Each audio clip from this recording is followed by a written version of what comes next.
बिहार में विधानसभा के चुनाव होने हैं, लेकिन उससे पहले देखिए हिंदुस्तानी आवाम मोर्चा के संस्थापक अध्यक्ष और केंद्रीय मंत्री जीतन राम मांझी ने अपने बयानों से बिहार की राजनीति को गर्म कर दिया है।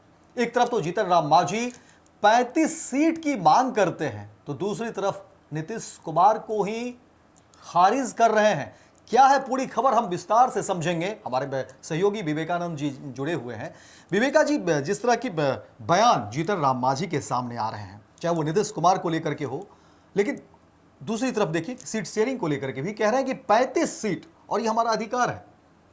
क्या जीतन राम मांझी पूरी तरह से डोमिनेट करना चाहते हैं एनडीए पर? देखिए, विधानसभा के चुनाव है और विधानसभा के चुनाव है तो हिस्सेदारी की डिमांड कर रहे हैं। जीतन मांझी कह रहे हैं कि हमें लोकसभा चुनाव में मेरे साथ नाइंसाफ़ी की गई, उसके बाद भी लगातार नाइंसाफ़ी का दौर जारी है, लेकिन बिहार विधानसभा चुनाव में ऐसा नहीं चलेगा। बार बार कोई पहली दफ़े नहीं कर रहे हैं। हमें याद है कि विगत 2-3 महीनों में जीतन मांझी कई बार इस बात को दोहरा चुके हैं कि कम से कम हमें 35-40 सीटें मिलनी चाहिए, ताकि हम अपने लोगों का, जो गरीब गुरबा दलित मुसहर भुइयाँ जो जाति है, उसका हम भला कर सके, उसका काम करा सके। सबसे पहले उन्होंने शुरुआत मगध क्षेत्र गया और जहानाबाद में किया, उसके बाद दूसरे जिलों में भी जा कर के जीतन मांझी यही बात कहते थे। अब पटना में उन्होंने कहा है, पटना में तो कह सकते हैं कि एक दो कदम और आगे बढ़ गए। उन्होंने कहा कि हमें 35-40 सीटें हर हाल में इस बार मिलनी चाहिए। लोकसभा चुनाव में कहा गया था कि आपको लोकसभा की 2 सीटें दी जाएंगी, साथ ही एक राज्यसभा भी दिया जाएगा। बिल्कुल। लेकिन मेरे साथ, और यह उन लोगों ने कहा था जिनके बारे में कहा जाता है कि उनकी बातें, जो बात वो कह देते हैं वो लकीर बन जाती है। उस व्यक्ति की बात भी खारिज हो गई। तो कहीं ना कहीं उनका निशाना भारतीय जनता पार्टी के जो चाणक्य कहे जाते थे उन पर था। और इतना ही नहीं, उन्होंने कहा कि लोकसभा चुनाव में तो हमें सिर्फ एक सीट पर निपटा दिया गया। बगल में झारखंड के चुनाव हुए, झारखंड में विधानसभा के चुनाव हुए 2024 में, बिल्कुल। वहां भी हमको हमारी ताकत को नहीं समझा गया। जबकि दूसरे जो सहयोगी दल हैं, खास करके चिराग पासवान, नाम नहीं लेते हैं लेकिन निशाना उन्हीं पर होता है कि चिराग पासवान को भाजपा ने वहां 1 सीट दिया। यह दर्द उनका पहले भी छलका था। जब झारखंड के चुनाव हुए तो वहां भाजपा की करारी हार हुई। इस पर भी उन्होंने तंज कसा था और कहा था कि अगर हम वहां जाते, मेरे लोग वहां लगते, मेरे जो शुभचिंतक, मेरे जो वोटर्स हैं, अगर पूरी मुस्तैदी से एनडीए के लिए काम करते तो शायद भाजपा की यही स्थिति नहीं होती। झारखंड में करारी हार जब हुई, उसके बाद दिल्ली की बारी आई। दिल्ली में भी बीजेपी ने जीतन मांझी या उनकी पार्टी, हमको वैल्यू तरजीह नहीं मिला, इनकी पार्टी को नहीं दी गई। चिराग पासवान के खाते में 1 सीट गई, नीतीश कुमार के खाते में भी 1 सीट जो है उनको दिया, लेकिन वहां भी जीतन मांझी को खारिज किया गया। अब आ जाइए, तो वो दर्द भी छलका था। अभी हाल फिलहाल में विसूत्री की कमेटी गठित हुई है, प्रखंड विसूत्री कमेटी गठित हुई है, जिला स्तरीय विसूत्री कमेटी भी गठित हुई है, उसके पहले हुई थी। तो जो प्रखंड विसूत्री कमेटी जो गठित हुई, उसमें जेडीयू और बीजेपी के नेता तो एडजस्ट कर दिए गए, लेकिन जीतन मांझी की पार्टी हिंदुस्तानी आवाम मोर्चा के प्रखंड अध्यक्षों या उनके नेताओं को उसमें जगह नहीं दी गई। तो कल इस पर भी उन्होंने अपनी बात साफ कर दी कि ऐसा लगता ही नहीं है कि हम हिंदुस्तानी आवाम मोर्चा जो है एनडीए के पार्ट है।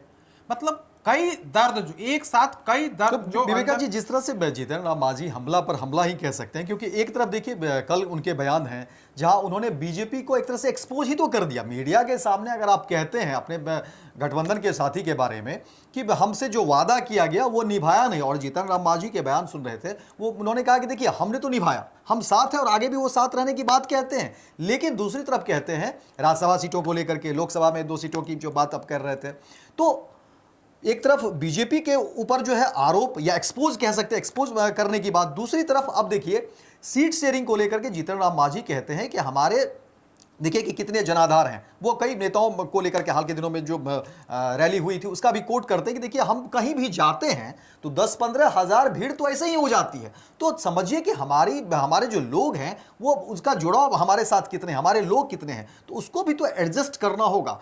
वो जितन राम मांझी कहते हैं कि हम हैं, पार्टी के साथ हैं, लेकिन दूसरी तरफ देखिए कि वो ताकत किस तरह से दिखाते हैं। वो कहते हैं कि देखिए हम कहीं भी जाते हैं भीड़ हो जाती है, 10,000 15,000 तो ऐसे ही भीड़ हो जाती है। देखिए ये सब कुछ प्रेशर पॉलिटिक्स है। ये आप चुनाव है और आप मोदी कैबिनेट में मंत्री हैं और खुलकर के इस तरह की बातें कर रहे हैं, तो निश्चित तौर पर ये प्रेशर पॉलिटिक्स है।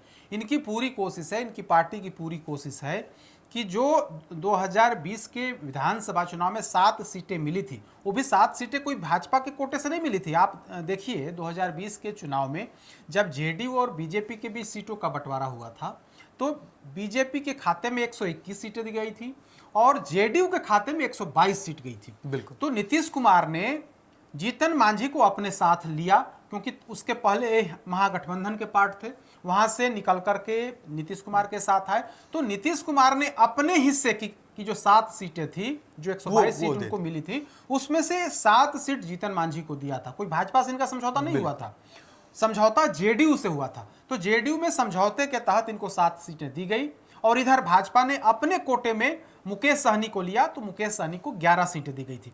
तो इस तरह से 121 में 11 माइनस हो गया, तो बीजेपी 110 सीटों पर लड़ी थी और जेडीयू जो है 115 सीटों पर। अब जीतन मांझी के खाते में जो 7 सीटें गई उसमें से इनके 4 विधायक जीत करके आए। अब इस बार इनकी डिमांड है कि हमें 35-40 सीटें मिलनी चाहिए। अगर ज़्यादा डिमांड नहीं करेंगे तो फिर स्वाभाविक है ना कि आप ज़्यादा डिमांड नहीं करेंगे तो आपकी जो मनसा है वो मनसा पूरी नहीं होगी। तो ज़्यादा डिमांड करने के पीछे की वजह यही है कि 40 नहीं 20 हो जाए, 20 नहीं 15 हो जाए, अगर 15 नहीं 10 तक तो हो ही सकता है। तो डिमांड को बढ़ा रहे हैं। और दूसरी जो महत्वपूर्ण बात है कि दलित बिहार की राजनीति में दलितों के 2 बड़े नेता हैं आज की तारीख में, एक जीतन मांझी हैं और दूसरी तरफ चिराग पासवान है। तो एनडीए के अंदर चिराग पासवान को ज्यादा वैल्यू मिलते हुए दिखता है। तो यह भी एक वजह है कि लगातार जीतन मांझी प्रेशर बना रहे हैं बीजेपी पर, ताकि अगर समझौते की बात हो, अगर सीट शेयरिंग पर टेबल पर बैठ करके बातचीत हो, तो उसमें हिंदुस्तानी अवाम मोर्चा को जो छोटा समझने की कोशिश है वो छोटा नहीं समझे। लेकिन दूसरा सवाल इसमें यह भी है विवेका जी, जब आज पत्रकारों ने पूछा नीतीश कुमार को लेकर के, सीएम चेहरे को लेकर, क्योंकि देखिए जिस तरह से हरियाणा के मुख्यमंत्री के बयान के बाद जो है चर्चाएं तेज हो गई है, तो जीतन राम मांझी कहते हैं कि देखिए अभी इस पर जो है चर्चा नहीं होनी चाहिए, लेकिन फिर वो कहते हैं कि नहीं चुनाव होने दीजिए। उन्होंने एक सिरे से ये नहीं कहा कि नहीं ठीक है मुख्यमंत्री जो है नीतीश कुमार ही रहेंगे, जो मुख्यमंत्री नीतीश कुमार कह सकते हैं कि जो सीटों को लेकर के आपने कहा कि जदयू के कोटे से जो सीटें थी उसमें से मांझी को मिला, लेकिन यहां पर भी देखिए कि मांझी नीतीश कुमार को डिफेंड नहीं करते। वो कहते हैं कि नहीं चुनाव होने दीजिए और चुनाव में जो जीत करके आएगा वो सीएम बनाएगा। आज की तारीख एक तरीके से तो खारिज कर रहे हैं। आज की तारीख में जीतन मांझी भाजपा के फोल्ड में, अब वो जेडीयू के फोल्ड में नहीं है। 2020 के चुनाव में जेडीयू के फोल्ड में थे, लेकिन उसके बाद ये भाजपा के तरफ आ गए, भाजपा से नजदीकियां बढ़ी, क्योंकि बीच में नीतीश कुमार महागठबंधन में चले गए थे। तो ऐसे में इनकी मजबूरी थी, जीतन मांझी की मजबूरी थी कि इनके साथ होते। अब चूंकि केंद्र में मंत्री हैं, मोदी कैबिनेट में वरिष्ठ मंत्री हैं, तो ऐसी स्थिति में अभी भाजपा के फोल्ड में है और जेडीयू भी मानती है कि जीतन मांझी का टेंशन मेरा टेंशन नहीं है, हम लोगों का यानी कि जेडीयू और बीजेपी के बीच में समझौता होगा और बीजेपी समझे अपने फोल्ड में जो भी लोग हैं, जो भी पार्टियां हैं, उनको बीजेपी समझे, उसको अपने हिसाब से डील करे।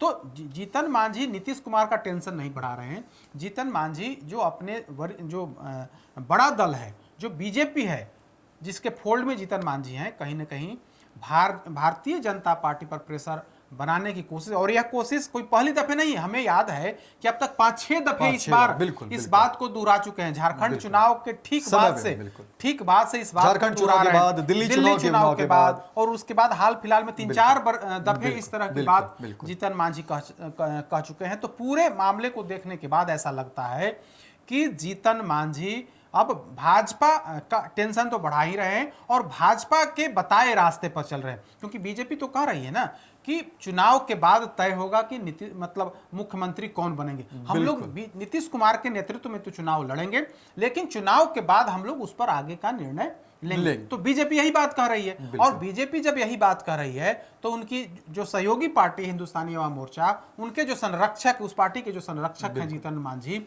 वे भी इसी बात को दोहरा रहे हैं। तो इसमें कहीं कोई कह सकते हैं कि कोई बड़ी बात नहीं, भाजपा के बताए रास्ते पर, इस मुद्दे पर खास करके भाजपा के बताए रास्ते पर जीतन मांझी चल रहे हैं। तो देखिए, मैं बिहार की राजनीति में जीतन राम मांझी एक तरफ प्रेशर पॉलिटिक्स कर रहे हैं, खुलकर बैटिंग कर रहे हैं, जहां सीट शेयरिंग को लेकर के वो 40 सीट तक की मांग कर रहे हैं, तो वहीं दूसरी तरफ मुख्यमंत्री चेहरे को लेकर के कह रहे हैं कि देखिए चुनाव आने दीजिए, चुनाव के बाद जो होगा वो देखा जाएगा, मिल बैठकर बात करेंगे।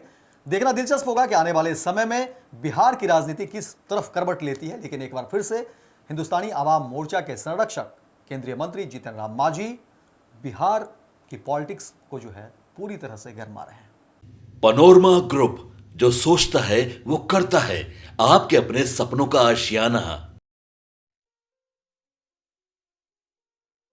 ये लो, मुंह मीठा करो, आज मैंने अपना जॉब छोड़ दिया, अब हम पूर्णिया वापस जाएंगे। जॉब छोड़ दिया है? मतलब ये घर कैसे चलेगा? हम करेंगे क्या? और माँ बाबूजी क्या बोलेंगे? इसलिए मैं एक और मिठाई का डब्बा लाया, अपने बिजनेस के लिए लोन अप्रूव हो गया। अरे लोन अप्रूव हो गया वो तो ठीक है, लेकिन पूर्णिया में हम रहेंगे कहाँ? अपना घर भी तो नहीं है वहाँ। इसलिए तो एक और मिठाई का डब्बा अलग से लाया हूं। हमने पूर्णिया में घर ले लिया है, पूर्णिया के ई होम्स पैनोरमा में। पूर्णिया में पैनोरमा ग्रुप लेकर आए हैं ई होम्स पैनोरमा, बड़ा घर, आलीशान जिंदगी और अत्याधुनिक सुविधाओं के संग। अरे अरे, अब क्यों मुंह मीठा करवा रही हो? क्योंकि हम घर वापसी जो कर रहे हैं। घर वापसी की खुशी पूर्णिया में ई होम्स पैनोरमा के संग। ई homes panorama, luxurious lifestyle redefined.